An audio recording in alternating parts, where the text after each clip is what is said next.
Pois é, o Eduardo, o Yuri e o Raniel, todos estudam, né? Estão na faculdade. Não, o Raniel terminou os estudos e agora ele tá... Quer ir para o Japão. Ele quer ir para o Japão, sim, mas primeiro ele vai ter que estudar.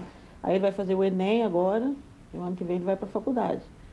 Como ele tem uma fascinação pela cultura japonesa... Ele já fala, né, japonês? Ele está bem desenvolvido já na linguagem japonesa, escreve alguma coisa e fala também.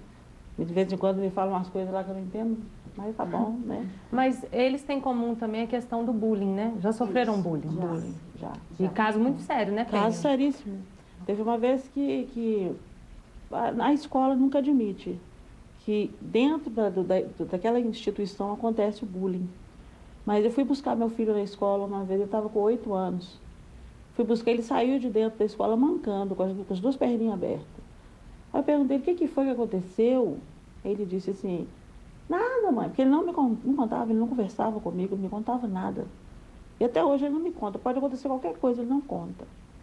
Aí eu fiquei preocupada com aquilo, fui embora com ele mancando, com as perninhas abertas, assim, achei esquisito. Aí chegou em casa, eu fui trocar a roupa dele, eu vi, ele estava com os testículos inchados, mas inchado, enorme.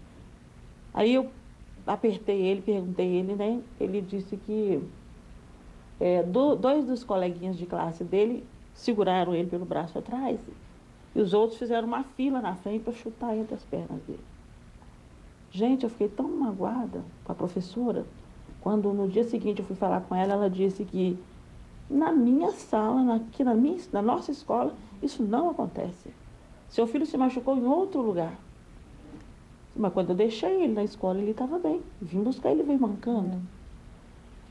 Assim, são situações muito tristes que a gente passa, sabe? Não é fácil. O Raniel, assim, não digo que é felizmente ou infelizmente, mas assim, não passei pelos problemas que você passou. Da agressividade. Das agressividades, essas coisas. O Raniel é um menino muito tranquilo, lindo. Se você vê, você não acredita que, assim, que ele possa ter algum distúrbio. Assim, aparentemente, não. Ele é muito tranquilo. A gente sabe que é porque ele fala pouco, conversa pouco, está sempre na dele, sabe? A gente tem que ficar repetindo as coisas, mandando falar. Ele também se repete. Fala uma coisa baixinha, na memória ele fala assim, retira o que eu disse, retira o que eu disse, retira o que eu disse, sabe? Essas coisas assim que faz a gente perceber. Mas, tirando isso, a gente quase não percebe. E mesmo assim, ele sofria bullying na escola, um atrás do outro. Eu tirei ele dessa escola por causa disso. Troquei ele de escola. Eles são vítimas típicas de bullying. Até pela inocência. Porque eles não têm o que a gente chama de verniz social. Isso, então, eles assim, são mais francos. Isso, extremamente francos. Não tem aquela questão de simular, de esconder. Eles são muito verdadeiros. E não revidam também. Então, assim, e não entendem infelizmente, também, né, o que não está sendo dito. Eles são no literal. Né? E assim, infelizmente, a nossa sociedade não está preparada para lidar com o diferente. Pois é, mas eu fiquei pensando, porque a gente sempre pensa na questão da sociedade lidar com o diferente. Mas para quem tem a síndrome de Asperger, deve ser muito difícil também entender o nosso mundo. Muito difícil. É a mesma coisa de eu virar para você agora e falar assim, olha, Marina, todas as vezes que te perguntarem como você vai, você descreve seu guarda-roupa, não tem sentido nenhum isso. Né? De onde que eu tirei isso? Você passa a fazer porque você percebe que daquela forma você passa a ser mais aceita. Mas você continua sem entender por que você está fazendo aquilo. Então, assim, os pacientes, à medida que eles vão alcançando uma certa idade, eles vão aprendendo a lidar, né, com o social. Através de robotismo mesmo, aquela coisa assim, vai me perguntar, eu vou responder isso. Não é uma coisa franca, mas eles passam a fazer para ter aprovação social. Eles aprendem. Eles aprendem, mas eles continuam para eles o significado. Né? Então, o que acontece? Quando a situação muda, quando você muda o contexto, eles já não sabem como agir. Ficam perdidos. Ficam perdidos. Então, numa situação igual, eles repetem. Mas uma nova situação, o que os deixa bastante ansiosos, por exemplo, às vezes de se enturmar, né, de sair com amigos novos, né? Então, eles ficam bastante apreensivos. Aí eles ficam isolados. E, às vezes, ansiosos. Então, assim, às vezes a depressão, né, não é característica, né, do paciente que eu atendo hoje, mas a depressão é uma característica que costuma ser comum com o paciente com Asperger, porque ele acaba se isolando, porque as pessoas riem, zombam, né? E ele não entende por quê. Ele não entende por quê. Ele teve depressão por causa disso. Mas exatamente por causa disso, ele teve depressão grave, foi diagnosticado com depressão grave na época. Eduardo teve depressão. O ano passado, ele teve uma depressão, foi muito violenta. Ele não conseguiu falar para mim e ele chegou a tentar suicídio. Eu fui no fundo do poço. Ele tem uma necessidade muito grande de foi ser o dia aceito, mais, eu acho que foi o dia mais triste que eu tive. Ele deitou debaixo do ônibus. Eu não estava em casa, ele falou comigo, eu tinha dado ele mais medicamento, ele estava fazendo tinha uma terapeuta, ela tinha me ligado no dia anterior, falou comigo assim, Eliane, eu não sei o que Eduardo, pode acontecer com Eduardo, porque ele está muito agitado, você, na hora que chegar, dá mais medicamento. Ele chegou e eu dei mais. Ele ficou gritando comigo, me avançou, me bateu bastante. Eu falei, Eduardo, o que foi? Ele não me contou.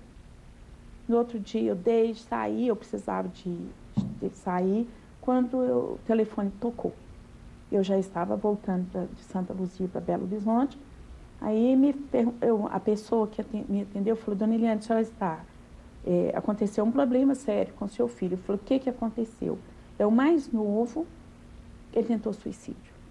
Eu falei, que? Ela falou, como ele está? Ela falou, não, a senhora pode ficar tranquila, ele está bem. Eu vim sem dar uma palavra de Santa Luzia até chegar. Quando chegou na Rua da Bahia, para subir Afonso Pena, é que eu preparei o espírito, o que vai acontecer comigo? Aí meu marido só virou para mim e falou assim, prepare, pode ser uma coisa pior. E aí quando eu cheguei na Afonso Pena, que eu olhei, não vi nada, aí eu já melhorei. Eu entrei em casa, tinha duas mocinhas acompanhando ele, e era um médico que ajudou a socorrer, e o meu menino, mais velho que o Paulo, que estava com ele, o Paulo que foi socorrer, que foi ver, eu levei para o médico, que a doutora Marília não tinha nem jeito, porque na Floribana não tinha ninguém nesse horário, era mais de meio-dia. Eu levei para o Ipseng, aí o médico perguntou, mas quem toma conta? O que é que tem? Né?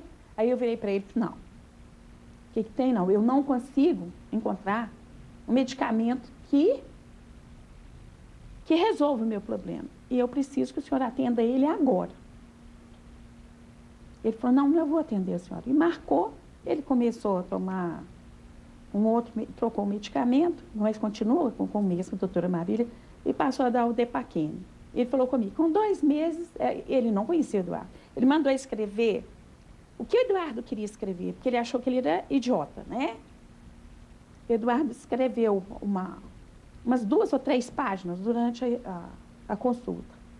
Aí ele foi para o Ipseng, o médico continuou atendendo e veio mais duas terapeutas para me ajudar e ajudar ele, e entrou a Simone, que já estava com ele para dar mais suporte. Mas foi uma coisa, por que ele, depois eu fui descobrir, por que ele tentou? Porque o Eduardo tem um curso de computação, ele tem 2º grau, ele tem noções de outros idiomas, e ele essas firmas colocam que vai arrumar emprego. Resultado, não colocam que não aceitam pessoas com deficiência. E ele a moça virou para ele, falou com ele, você não tem nosso perfil. Todas que ele foi, ele não me contou. Ele não conseguiu conseguiu o trabalho. Ele falou, mas eu sei tudo, eu fiz 2 cursos de computação, eu sei tudo, por que eu não posso? O que eu tenho, mamãe, que eu não posso?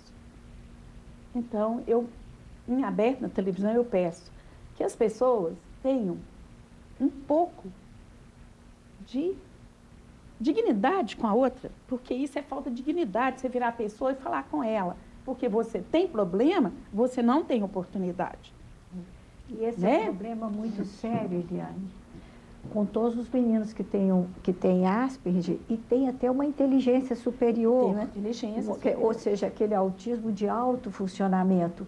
Porque já que o problema é comunicação, naquele filme só sobre transtorno de Asperger, Loucos de Amor, o menino formado em informática, o artista principal lá, foi procurar um emprego.